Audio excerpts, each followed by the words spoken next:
Hello, আসসালামু আলাইকুম। আশা করি ভালো আছেন। কিছুদিনের জন্য গায়েব ছিলাম।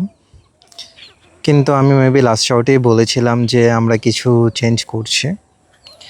সেই চেঞ্জগুলোর প্রসেসে ছিলাম, সেটার প্রিপারেশন নিচ্ছিলাম, কাজ করছিলাম কিছু জিনিসের উপরে। আশা করি সে পরিবর্তনটাই শীঘ্রই দেখতে পারবেন। অ্যান্ড আমি নতুন একটা ডিসিশন নিয়েছি। সেটা হচ্ছে আমি এখন থেকে চেষ্টা করব অ্যাটলিস্ট প্রতিদিন একটা করে আপলোড দিতে।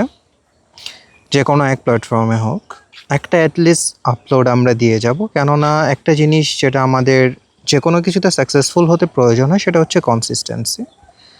অ্যান্ড আমার মনে হয় না আমি খুব একটা বেশি কনসিস্টেন্ট ছিলাম এই পর্যন্ত। আমার মাঝে মধ্যে আপলোড স্কেজুয়ালে প্রবলেম ছিল, মিস হয়েছে ২-১টা ভিডিও। সো হ্যাঁ, আমরা চেষ্টা করব এখন থেকে কনসিস্টেন্টলি প্রতিদিন পোস্ট করতে। আবার দেখা হবে শীঘ্রই।